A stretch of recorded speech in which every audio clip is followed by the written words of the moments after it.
All right, so today we're going to talk about every dollar counts, finding the hidden opportunities that create rapid ROI in energy projects. This is JSoplop. I'm with Dude Solutions. I'm going to introduce myself just briefly, and then we're going to get into the content here today. So again, my name is JSoplop. I'm a certified energy manager, and I'm the general manager of energy at Dude Solutions, a software company. I've been working in the energy, the smart building, and kind of broader Internet of Things project space for more than 15 years, and I've seen it from the software side, the control system side, and across a lot of different types of buildings. So it's a space I know very well and really enjoy working in and very passionate about. And I'm coming to you from Pittsburgh, North Carolina, where I live with my wife and 3 daughters. We have a COVID puppy named Simon that we got in order to entertain those 3 daughters. And we already had a hedgehog named Thistle, who's always providing moral support to all of us. So glad to let you all know a little bit about myself and appreciate you joining us today. All right, so just a little overview of what we're going to cover today. I broke this down into a few different sections to try to think through the problems that we're trying to solve for. First of all, I want to talk about recognizing what I would call the opportunity of waste. We're going to talk about the fact that all buildings and facilities have waste. And yes, that is a problem, but it's also an opportunity. And so we need to view it that way and think about it as an area where we can eliminate that waste and find savings and use that to do the things we want to do. Next, we're going to talk about getting your data house in order and why data is so important to this process. And then we're going to talk about how to make what I would call an ROI-driven action list. So let's really think about how we can take action on that data and how we can prioritize things based on return on investment. And then we're going to talk about what does taking action look like, how do we track it, and the importance of celebrating success when we find it, because this is your work and this is something that you should pull other people into celebrating and ensure that you get the recognition and credit for what you're doing out there. And then last of all, we'll do some summary and have time for some Q&A. So let's jump in. First off, we're going to talk about, as I said, recognizing what we call the opportunity of waste. So let's think about the big picture for a minute. And this is a statistic that we often cite when we're talking to clients or internally or partners. And this comes from Energy Star, the Department of Energy. Basically, that the average building wastes 30% of the energy it consumes. And this is the average commercial building because of different types of inefficiencies. And I linked to the Energy Star brochure where they cite this. And again, this is one of those statistics that's just kind of always out there. We always talk about the 30%. For myself, I find this statistic useful because it represents kind of the big picture, but it doesn't necessarily tell me enough about the details about what does that 30% mean. So first, before we dive into finding opportunities for savings, I wanted to unpack that a little bit. So what does 30% mean? There's a few different ways to look at this.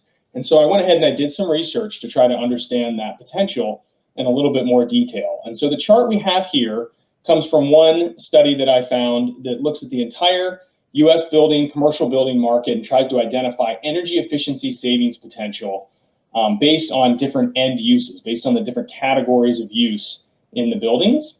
And in this case, the authors of the research focus specifically on what they call techno-economic savings potential, which might be a word that they made up, but it's a useful one. And what that means is that these are savings that in their opinion are technically feasible, meaning they don't need to create new technologies in order to achieve them. They're not some future state thing. They're something we can do now.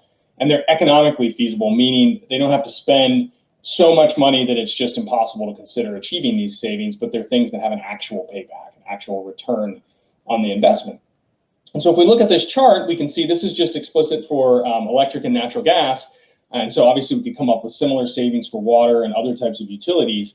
But I think it's very informative. You can see on the left-hand side, both electric and natural gas, the total savings potential right in that 30%, actually a little bit above 30% range. But then we can see some of the categories where the authors identified some of the largest savings across multiple utilities: heating, cooling, cooking, and then going down to the right, specific to electric, ventilation, lighting, refrigeration, and equipment.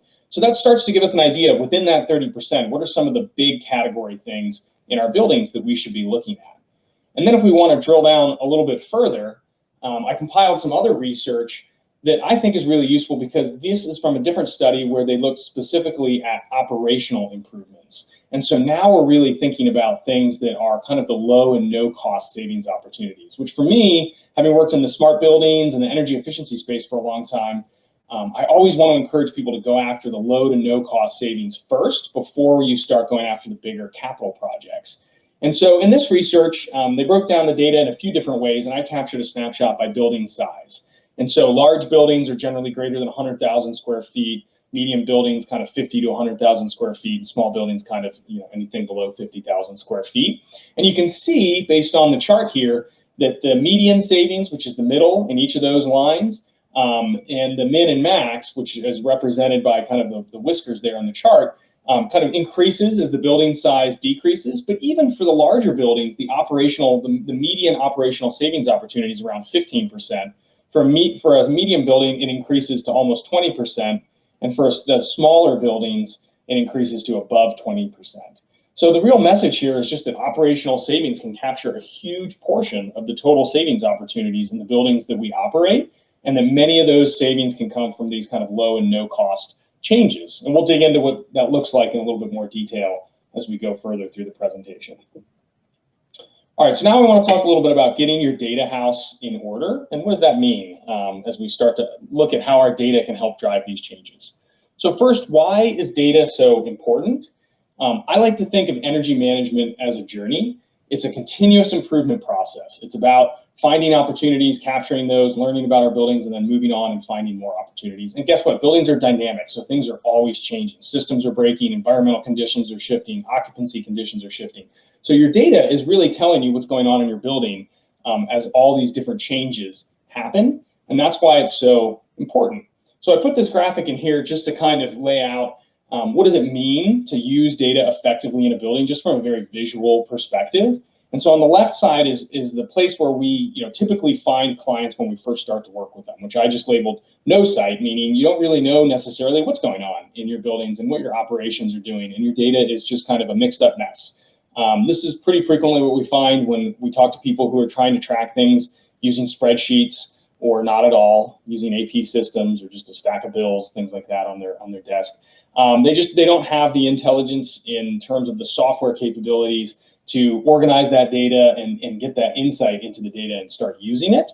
And so, the first step is really to structure it and clean it up, which is what you see in the circle represented there. And that gives you clean data, it's structured, you can start to do some reporting, you can start to apply different forms of analytics to it. And so now you've got some more insight into it, but it's really what we call kind of hindsight. It's usually backwards looking. We can take a look at what happened in the past and start to think a little bit about making intelligent decisions today, but it's limited. The next step is structuring it a little bit further and starting to apply more sophisticated analytics to it. Now this allows us to start to develop insights. And we're going to talk a little bit about some of the analytics that you can use and the tools that are available to you to get these types of insights. Now these are giving us information that starts to look a little bit more to today and into the future. And then the last step on the pathway there is really starting to make predictions about what's going on in the future. And that's kind of part of this field of what we call predictive analytics. And we're talking about foresight. And we're making predictions and we're starting to optimize the way our buildings perform as we move into the future. So effectively, energy management is really about this progression from this reactive mode of management that's very unstructured data, very unsure what's going on, to a more proactive form of operations. But data is fundamental to making this happen. And so that's why I talk about it so much. So what data is important? I broke it down into a few different categories, and this could certainly become a much longer list, but I tried to capture what I thought were some of the most salient pieces of data that are necessary to really effectively manage our buildings. And so at the top, I labeled some of the things that I think are kind of table stakes, like just the must-haves if you're going to really launch an effective energy management program. You need to have information about your facilities, basic stuff, when they were built, what's the square footage and the size, what equipment do you have in there, and if possible, any building history around things like audits and retrofits, et cetera. And then you need to have at least your utility bill data so you can understand your usage, your cost, your demand charges. Again, pretty basic information, but really critical to forming the data foundation of an effective energy management program. And then you need to have weather and climate zone data because, again, weather is a big effect on how we use energy in buildings. And then down at the bottom, I put together some of the more advanced data types. So interval and smart meter data, we'll talk a little bit about that later, but that's something that, if you can look at it in real time or even with a lag, is very useful to getting additional insights into how your buildings are performing. Asset and work order data from a CMMS system, also really, really critical. allows you to start asking questions around, well, how does my energy data affect my maintenance and facilities programs and vice versa? If I open a work order, is it really going to help me save energy? Or is it just going to help keep equipment running that maybe should be replaced? Or is there a more, different type of work order that might help me capture efficiencies? Starting to combine those data sets help answer some of those more complex questions. And same for building automation system data. Again, a more advanced data set, but can be very useful for applying specific diagnostics into what's going on in the systems in your buildings. So I think these are some of the most important data types that you should be thinking about. And again, table stakes must have if you want to move forward with an energy program. Some of them are, once you've started to make that kind of progression that I talked about on the last slide, you might want to start looking at adding these in to take your program to the next level. And then I want to just say a little word about interval data, just because I think it's a really important data source, as I mentioned before. And right now, a lot of that data is available, and we frequently see folks either not realizing it's available or just not utilizing it to the fullest extent possible. So I pulled this data together from an Edison Foundation report, and you can see on the left side there of the chart, it shows just total US smart meter installations, broaching 100 million in 2020 and expected to just continue increasing. This is both residential and commercial buildings, but still really high rates of smart meter rollouts happening across the US and continuing to happen. And you can see on the right side there some of the different states and how far they've made progress in terms of smart meter rollouts. In Texas in particular, you can see in the 50 to 100% group. So what does that mean? That means that most of the time, a lot of your buildings will have smart meters already installed that utilities are probably collecting that data for, and utilities might be using it for their own purposes to set rates and things like that. But a lot of times we see clients who have that data available, but they're not collecting it and they're not using it. So I would really encourage you, if you're not sure, if you have smart meter data available, we're happy to help you figure that out. You can talk to your utility directly and to start utilizing that data. All right, so we talked a little bit about the different data sets that we use. Now let's start talking about how do we actually take that data and start making what I would call an ROI-driven action list. How do we focus on the right areas? And so I broke this down into 5 different steps, and we're going to talk through these and then provide a few examples as we go through them. Each of these could easily be their own whole talk, so I'm going to try to just touch on some of the areas that are most relevant. But step 1, know the likely areas of waste for your buildings and your climate zone. So you got to know where the likely offenders are and just really get to know your buildings. Step 2, you need to get to know your building's data on a whole new level. We're going to talk about some of the specific ways that you can do that using benchmarks, tree maps, looking at use and cost avoidance models, and again, touching on interval data a little bit. Step 3, prioritize those low and no cost actions. So what are those that you can make as a priority? And again, things that you can capture that have a really fast payback. Step 4, check for free money. Make sure that you know where there's funding and rebates available. And step 5, don't hesitate to get help when you need it. Part of energy management, and one of the reasons I love it as a profession, is it's very collaborative. People really want to share best practices and help each other out. And we've got a great community here within TEMA and a lot of other ones that we can leverage together. So don't be afraid to ask for help when you need it. So let's dive into these in a little bit more detail. All right, step 1, finding the likely areas of waste. So I pulled together some more information here just to kind of frame up what are some of the ways we should be thinking about approaching this problem. And so on the left, we've got data from the Energy Information CBEX survey. And this is just by different building types looking at energy consumption by end use. And so really the point here is just to say for your building, whether you're in education, healthcare, office, public assembly, or different, they've got dozens of different building types that they capture data for. I just pulled together some of the most common ones that we work with. The energy use is going to vary by end use. Across heating, cooling, ventilation, water heating, lighting, the categories that we laid out here. And it's important to have at least a general idea of how energy use is happening in your specific building. Where are the main categories of usage? Because that's going to give us some direction around where we should start looking. And so I would encourage you to start looking at some of this data in the CBEX site for your specific buildings. If you haven't already done that, you can look at it for your specific location, for your specific type of buildings, and through all different types of frameworks. That's very useful. And that's going to start giving you some good ideas of what are the most likely places I should be looking as I start to dig into my actual build data for my buildings. And then on the right, I pulled together just this chart from the International Energy Conservation Code, and they just break out different climate zones. And so this is really just to say climate zones are, various across the United States. You can see the different number of them that we have. And sometimes there's a lot of microclimate zones and things like that you may not realize you're in. So it's important to just have a good idea of what climate zone you're in and start to be thinking again about how does weather affect how your buildings use energy and the type of equipment that you have in your buildings and what might be available. So putting together some of those really high level pieces is a kind of a critical first step in just kind of getting to know your buildings a little bit better and understanding how they might be using energy. But like any first step, it really needs to be followed up by diving into the data. And so that's why I wanted to break down in more detail, what do we mean when we say getting to know your building's data? There's a lot of different tools that are available for breaking down building data. And I definitely don't have time to cover all of them, but I wanted to at least cover some of the ones that I think are most useful for getting started. So at a high level, benchmarks, which I show on the left side of the screen, and tree maps, which I show on the right side of the screen, are a couple of those tools that are really, really useful. So a benchmark, like an Energy Star score, and there's different types of benchmarks, but Energy Star is one of them, help answer really fundamental questions like how are my buildings performing compared to similar buildings nationwide and in my area. And that's really nice to know because just like the last slide where we were talking about what parts of the building might be the worst offenders, this helps us know which buildings across all of my portfolio might be the ones that could really use further investigation in terms of looking at their data more closely. Maybe they're the ones that we prioritize for an energy audit. Similarly, tree maps provide kind of a different type of benchmark capability, and they can be broken down by different types of metrics.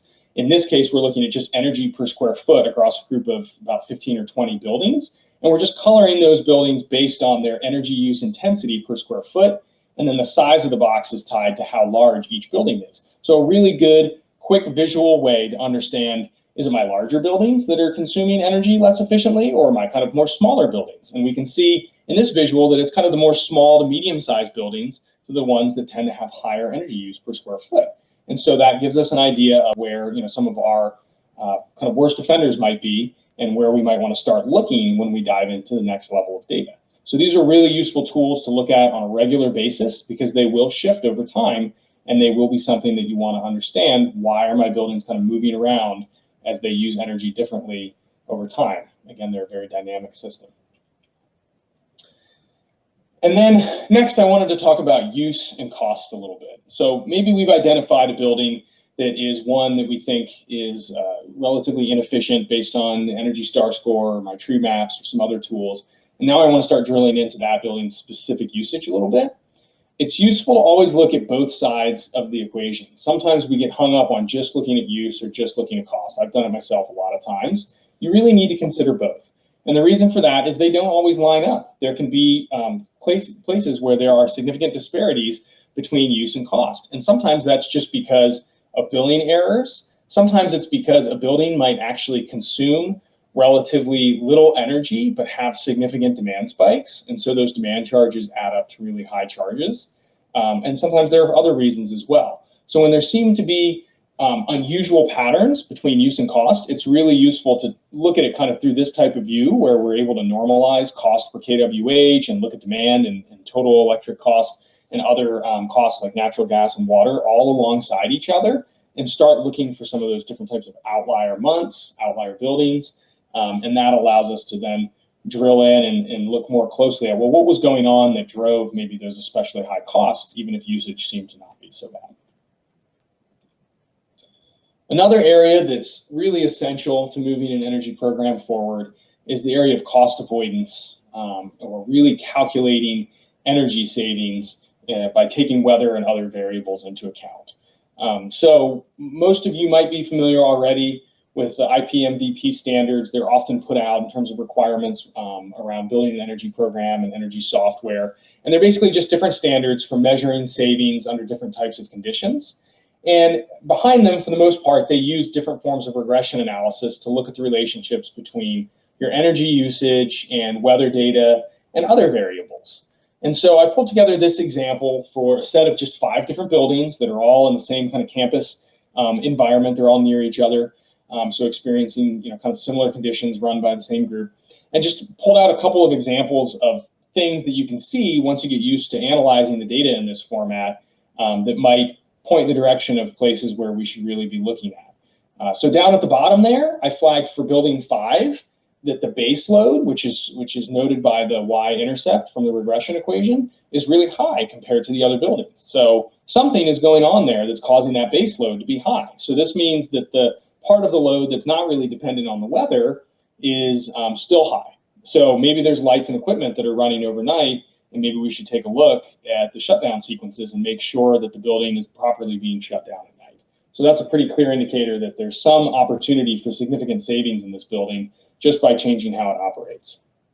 And then over on the right, I pulled for building 4, the cooling degree day slope. So cooling degree days are an indicator of how much air conditioning might need to be used based on weather conditions. So they're just another way to kind of look at air conditioning usage. And so for this building, we can see that the cooling degree day slope is higher than for that of the other buildings, which means that it's ramping up and having to use more AC to keep the building cool. So there could be a problem with the way the AC units are sized for this building, and so that those units are having to work harder. There could be a problem with the building envelope. The units might need maintenance. They might need to be tuned in some way. There could be calibration issues with the sensors. So it's hard from this data to determine exactly what's going on, but it's certainly pretty clear from it that we can say something is causing this building to have to work harder to keep itself cool than some of the other buildings.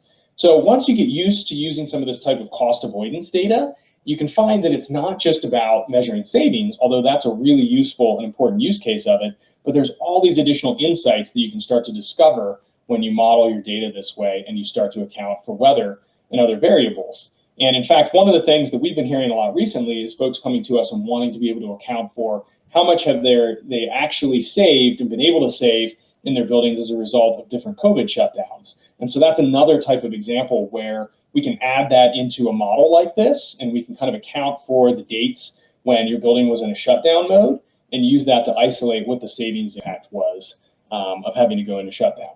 So all different ways these can be used, and I really encourage folks to explore these models. And if you're not sure how these works, there's a lot of different types of trainings available for them. So reach out and we can help you find those. All right, one more thing about your building data that I want to touch on again is interval data. It really tells the story of your building's performance at a much more detailed level than just bills alone can, because it shows 15-minute, maybe 30-minute, sometimes hourly intervals of what's happening in your building. And that's what I've put up in this chart here. We've got interval data for a high school, and you can see overlaid against it is the temperature. And so in this case, we had a building that was kind of moving along. You can see each kind of little hump there is a day. The flat parts are kind of the weekends, which is good. It means that they were shutting down properly on the weekends. But then you can see we've got that Monday there, which I think this was in July, so it was pretty hot.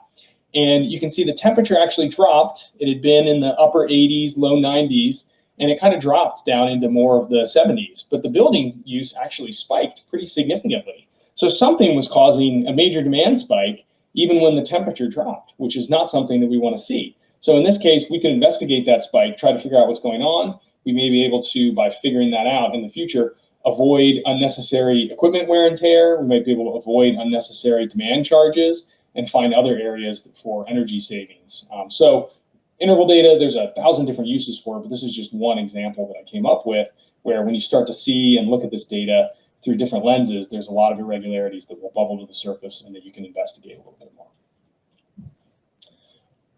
The next step was prioritizing low and no cost actions. And this is, I think, one of the most important parts of energy management, is making sure that these are fundamental to your energy management efforts. So small changes definitely can add up to big savings. I summarized here some other research that came from some building commissioning research that was done. Thousands of different buildings were surveyed and done commissioning work on. And then the folks who did the research said, well, for some of the more operational types of activities, what was the simple payback? How long did it take to repay making some of these changes? And so you can see that some of these really have very fast paybacks in terms of years. Filtration maintenance, just keeping up with filtration, 0.7 years to pay that back. Equipment calibration, a little bit further down on the list. A lot of that is just looking to make sure the temperature and humidity sensors, and now increasingly more and more CO2 sensors, are properly calibrated so that equipment can actually run the way that it's supposed to be. A 0.8-year payback period by maintaining equipment calibration. really critical. Making sure that scheduling is tied to occupancy to the extent possible, 0.3 years. Tuning different types of control loops in the building, 0.2 years. Operation sequence, 0.6 years. And then down at the bottom, one of the lowest ones, or really it is the lowest one on this list, 0.1 years set point modification. So making small changes in set point schedules in order to ensure that the building is starting up efficiently and shutting down efficiently and not overcooling or overheating spaces has a 0.1 year payback. I would definitely recommend doing the equipment calibration step before you do the set point modification step, but you can see how these types of things together add up to a really smart energy management program, and most of these require essentially no financial investment. They're just a time investment to find them and resolve these types of issues and ensure that they're being continuously monitored, which again is where your data can help you to do that. So low and no cost actions can have really big savings and really fast payback. But if we look over on the right side, I just wanted to make sure we remember that we don't forget that there's non-energy benefits as well to doing this stuff. It's not just purely the financial return or the energy savings return. We can improve occupant comfort, extend equipment life, decrease our overall maintenance costs, increase occupant productivity, and at the bottom there, I listed improve indoor air quality. The way our buildings run and how they use energy is directly tied to the air quality and kind of the overall health effects of our buildings. And right now, with all that's going on with COVID and trying to figure out new ventilation strategies and new filtration strategies, occupancy, et cetera, this is especially important. Some buildings, in order to increase ventilation, are going to have to actually increase energy usage for a little while. And it's going to be incumbent on us as the energy managers and the experts to be able to advise and provide reporting on making sure we're doing that as efficiently as possible, that we're understanding how much extra cost is going to be involved in doing that, and what some of the benefits are in terms of increasing the health and the indoor air quality of our buildings. So this is a really important area, and it ties directly to our energy usage and our energy data. All right, the next step, I noted always check for free money. So there's a lot of rebate, incentive, and financing options that are frequently available. And so I just encourage everybody to take the time to look for these if you're thinking about energy management projects. They can be federal, state, your utilities often have a lot of these available. Develop, if you can, relationships with some of your utility account representatives, because they can help clue you in on existing programs and new programs that are happening. And that, this is part of their job, is to help you make sure you're finding the best rebates and incentives for your buildings. And then just also, again, a COVID note, it's really has increased funding for energy and indoor air quality projects. So be on the lookout for those and try to take both of those into account. As we're doing projects, again, I know some things right now, the focus is really heavily on indoor air quality, but there will be energy impacts there and vice versa. They are tied together. So try to take all of that into account as you're working on these projects and looking for these different types of funding sources. All right, and then the last step that I had kind of in this developing an action item, an action-oriented list, is to get help when you need it. First, I think audits are really important, whether they're on-site or even remote. There's a certain amount of auditing that can be done remotely just using your energy data, especially if you have interval data. Those are very, very useful in identifying where you have opportunities to save. I've given just a few examples today of different buildings that we looked at and found examples from. And whether it's an on-site or remote audit, they are an important kind of element to your overall energy program. So I definitely encourage not only that you have those audits performed, but that you store the data in your software that you can use to track those projects and measure savings moving forward. That part's essential as well. Next, make sure you're meeting with your peers. So you're here today with TEMA, and we're really glad that you are. But there's also other organizations that you should be working with that I listed a few of them here, the Association of Energy Engineers and ASHRAE as well. And then there's a lot of other state, local, and kind of federal or national organizations that are around energy. So don't be afraid to participate. And again, it's one of the things I really love about this community is how collaborative it is and how much people want to share and help each other. So do reach out and make sure that you're interfacing with your peers. And then get training when you need it. Don't be afraid to ask for training. At Dude Solutions, we provide a lot of training that can help, and I know a lot of other organizations do as well. So, don't hesitate to reach out. There's a lot of help available if you're new to energy management and looking at this type of data and information. So, that's what everybody's here for. All right, so we're going to talk last about taking action, tracking it, celebrating success, and then we're going to wrap things up.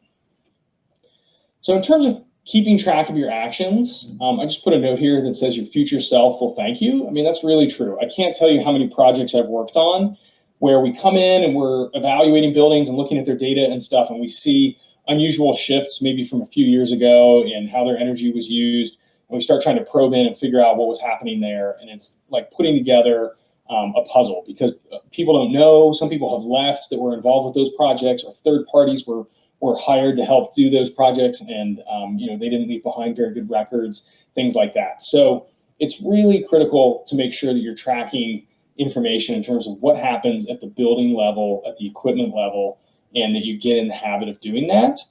Because otherwise, it's great to be able to do projects and look at our buildings at kind of the whole building or the portfolio level and see savings add up. But if you don't really get down to the project level, you're going to be missing important lessons learned and important opportunities for savings in the future.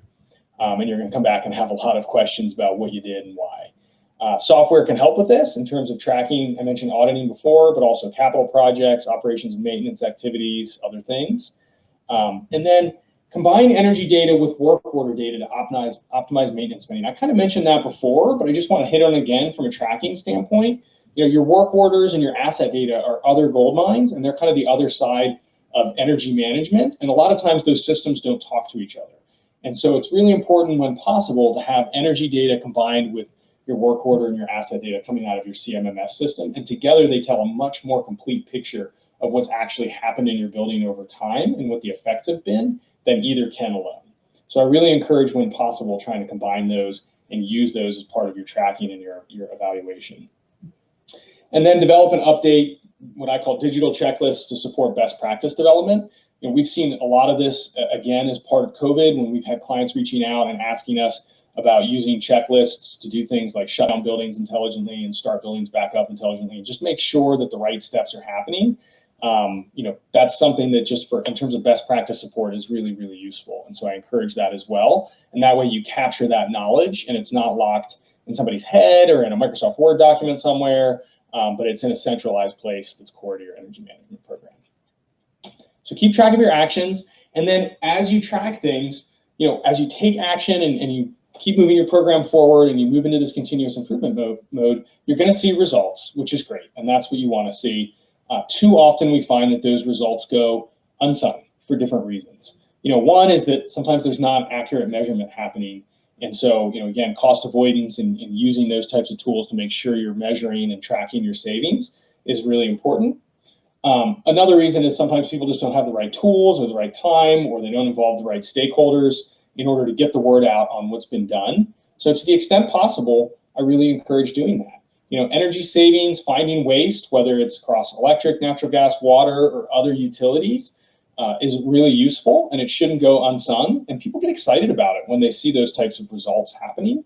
I've seen that a lot as well. And they want to become part of the process. They want to be on the lookout for where other waste can be happening. So getting the word out there can help get you additional funding. Certainly it can help get you, a good pat on the back, which is always nice, but it can also help get other folks involved in the process and ultimately make it more successful. So make sure that you don't just put the reports together and circulate them to a few folks internally that are the ones that always see them, but think about how to involve a broader group of stakeholders and to celebrate the successes that you have.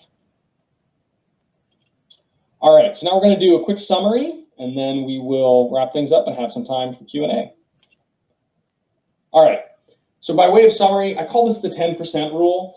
And the reason is I worked for a long time doing some different types of behavioral energy programs, and so worked with a lot of behavioral economists and such as part of that. And one of the things I learned is that after you see a presentation like this, an hour later, you're going to retain about 50%. A day later, you're going to retain about 25%. And a week from now, and pretty much what sticks in your mind for the long term, you're going to retain about 10%. So that's fine, but if you remember 10%, these are the 10% that I want you to remember.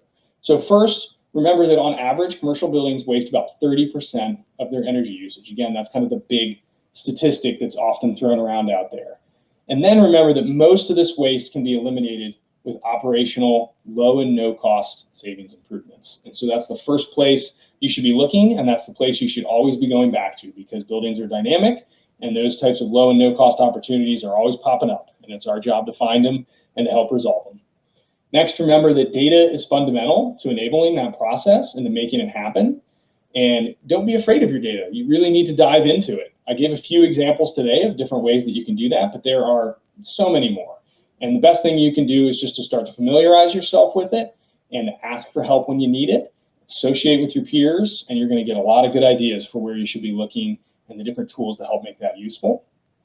Next, remember that low and no cost actions have the fastest payback and add up to large budget savings. So you don't need to be under the impression that energy management is all about large capital projects. Those are important, and it's great to see retrofits happen and solar and other types of projects like that, but it's really the low and no cost actions, I think, that drive a lot of the most important parts of energy management, because they're the parts that really recognize the buildings are these dynamic systems and need constant maintenance and monitoring. And then last but not least, make sure you track those actions. We talked about that and how important it is, and make sure you celebrate your successes and get the credit that you deserve, but also get other people involved in the process. And they're going to help you continue to identify where the savings opportunities are and continue to make progress in your program.